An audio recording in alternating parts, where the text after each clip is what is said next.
देशातील हवामान परिस्थिती संदर्भात ताजा अंदाज देणारे आपण बघतो. पश्चिमी शाखा जी आहे या मान्सूनची ती कमजोर होण्याची शक्यता आहे आणि पूर्व शाखा मात्र तीव्र राहण्याची शक्यता आहे. सध्या मान्सून आस किंवा ट्रफ ही हिमालयाला पॅरलल आहे, त्यामुळे बरीच उत्तरेला ती सरकल्यामुळे आता मध्य भारत पश्चिम भारतातील पाऊस काही प्रमाणात कमी होण्याची शक्यता आहे. गेल्या आठवड्यातील पावसावर केवळ आपण या व्हिडिओमध्ये लक्ष केंद्रित करणार आहोत, कारण आपण रात्रीच्या व्हिडिओमध्ये बाकी सविस्तर माहिती घेतलेली आहे.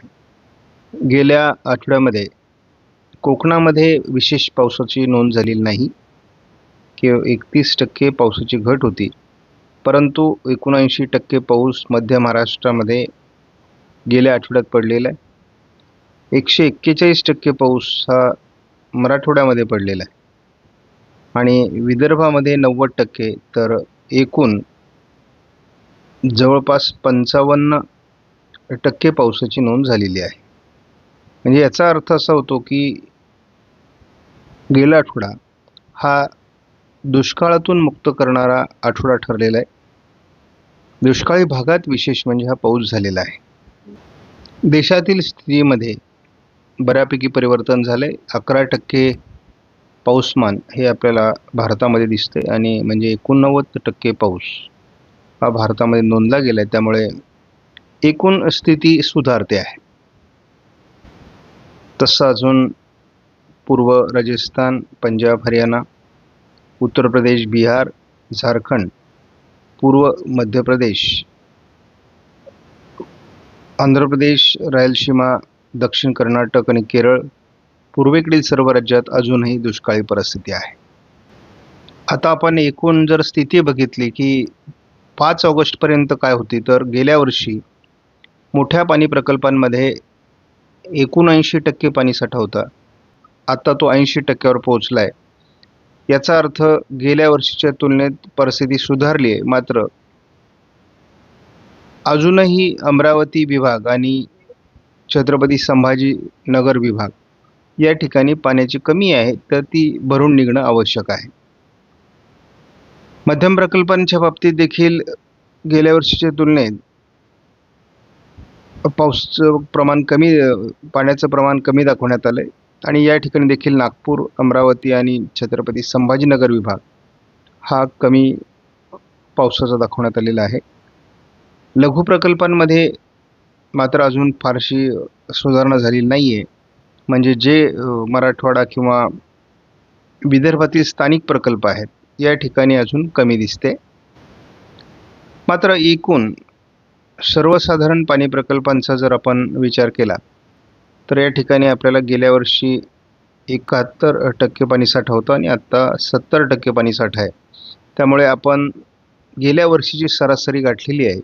त्यामुळे आत्तापर्यंतच्या जुलैच्या पावसामुळे एलिनोचा प्रभाव हा पाणीसाठ्यांवर आपल्याला जाणवलेला नाही. एकूण जर आपण विचार केला तर महत्त्वाचे पाणी प्रकल्प बहुतांशी भरलेले आहेत. तो कोयना असेल, मुंबईला पाणी पुरवठा करणारे 7 तलाव असतील, पुण्याला पाणी पुरवठा करणारे सर्व तलाव असतील, कोल्हापूरला पाणी पुरवठा करणारे असतील, कुठल्याही तलावाच्या पाणी क्षेत्राचा विचार केला तर आता सध्या बहुतांश महत्त्वाचे पाणी प्रकल्प हे ओव्हरफ्लो झालेले आहेत.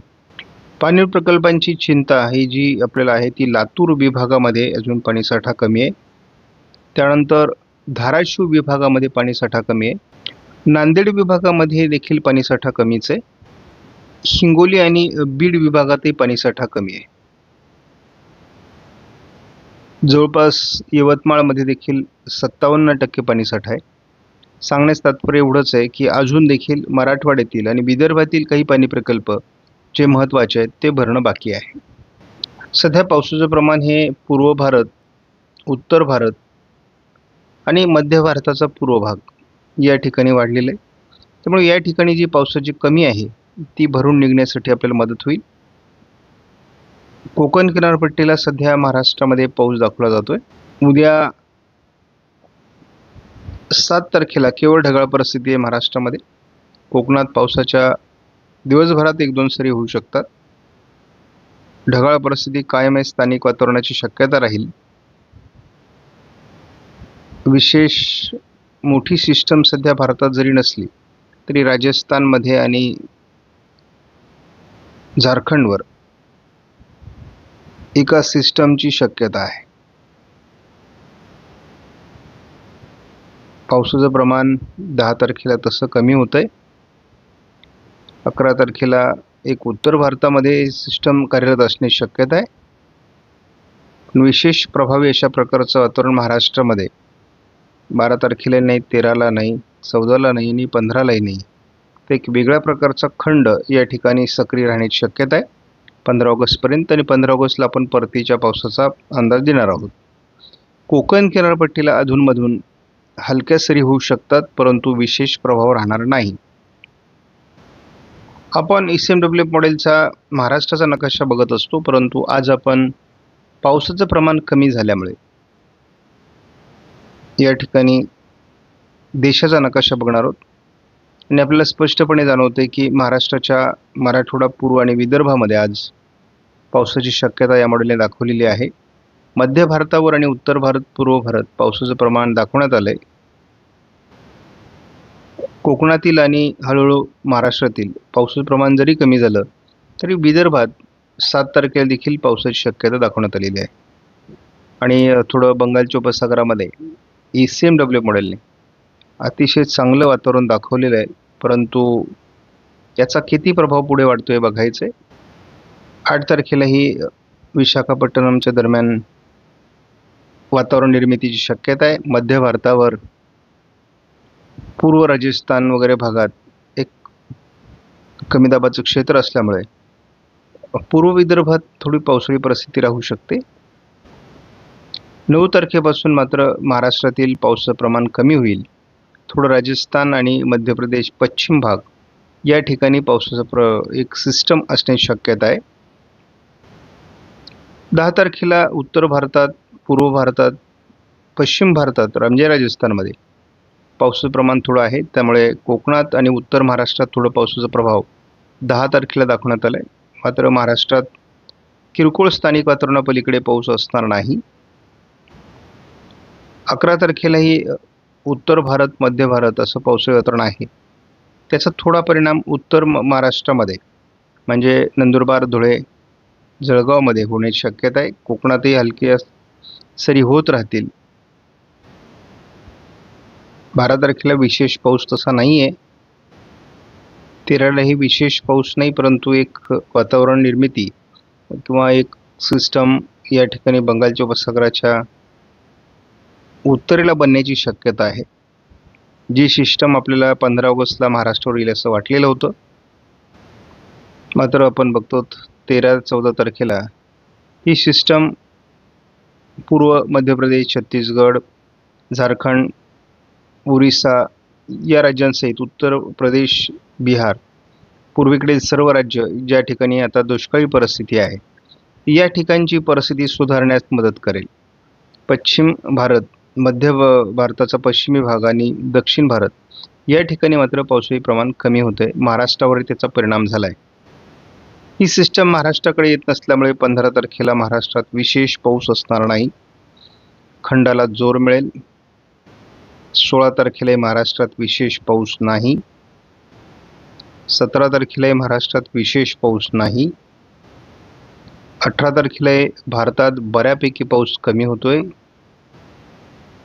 19 तारखेला देखील महाराष्ट्रात विशेष पाऊस नाही. 20 तारखेपर्यंत आपल्याला पावसाळी खंड अनुभवायला मिळणार आहे.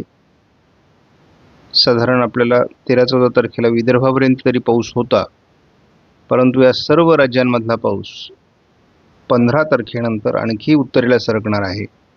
आणि भारतामध्ये बहुतांश ऑगस्ट महिना हा तीव्र एलिनोच्या प्रभावाखाली जाणार आहे. त्यामुळे महाराष्ट्रामध्ये पेरलेल्या पिकांना पाणी देण्याची आवश्यकता पडणार आहे. ज्यांच्याकडे पाणीसाठे उपलब्ध आहेत त्यांना पाणीसाठा वापरावा लागणार आहे. आणि विशेष म्हणजे या दरम्यान जो दुष्काळी पट्टा आहे त्याची पुन्हा एकदा वाढ होण्याची शक्यता आहे. जर 13, 14, 15 तारखेला येणारी वादळी प्रणाली महाराष्ट्रावर आली असती तर यदाकदाचित आपल्याला अतिवृष्टीचे जिल्हे वाढताना बघायला मिळाले असते. परंतु आता मात्र आपल्याला या ठिकाणी दुष्काळी जिल्ह्यांची संख्या वाढताना दिसणार आहे. आपण जेव्हा 20 तारखेपर्यंत एकत्रित अंदाज बघतो तेव्हा केवळ कोकण किनारपट्टीमध्ये पावसाची शक्यता दाखवण्यात आलेली आहे. उर्वरित महाराष्ट्रामध्ये स्थानिक वातावरणाची शक्यता आहे, परंतु ती देखील फार प्रभावी नाही. त्यामुळे यदा कदाचित आपल्याला महाराष्ट्रामध्ये ऑगस्टमध्ये पावसाची कमी येऊन पिकांना, कोरडवाहू पिकांना खास करून पाण्याची गरज पडेल. म्हणजे पावसाची कमी जाणवणार आहे आणि बागायत पिकांना आपल्याला पाणी देण्याची वेळ येणार आहे. परंतु आपल्या अंदाजानुसार नवीन वादळी प्रणाली ही ऑगस्ट महिन्याच्या शेवटच्या आठवड्यामध्ये प्रभावीपणे महाराष्ट्राच्या दिशेने येऊ शकते, परंतु हा अंदाज अनिश्चित आहे. आपण या मॉडेलचा सविस्तर अंदाज बघूयात. कोकणामध्ये अजून पावसाची शक्यता कायम आहे, परंतु महाराष्ट्रातील पावसाचं प्रमाण कमी होण्याची शक्यता आहे. थोडं पश्चिम महाराष्ट्राच्या काही भागात आणि अगदी जळगावपर्यंत पावसाची शक्यता आहे. आज स्थानिक स्वरूपाचं वातावरण असण्याची शक्यता आहे. थोडं अकोला अमरावतीपासून वाशिम हिंगोलीपर्यंत आणि यवतमाळ वर्धा म्हणजे विदर्भातील काही जिल्ह्यांमध्ये सुद्धा आज पावसाची शक्यता आहे उशिरापर्यंत, आणि ही शक्यता उद्या देखील आहे. म्हणजे नागपूर, भंडारा, गोंदिया, चंद्रपूर, गडचिरोली, वर्धा या जिल्ह्यांमध्ये आपल्याला उद्या देखील पावसाची शक्यता वाटते, परंतु उद्या कोकणातील पाऊस कमी व्हायला सुरुवात होईल. आणि आपण बघतो 8 तारखेला मात्र घाटमाथ्यावर पाऊस आहे. थोडा पश्चिम महाराष्ट्रात हलक्या पावसाची शक्यता दाखवण्यात आलेली आहे. 9 तारखेला देखील तसं पाऊसमान नाही. म्हणजे 9 तारखेपासून मुख्य पावसाचा खंड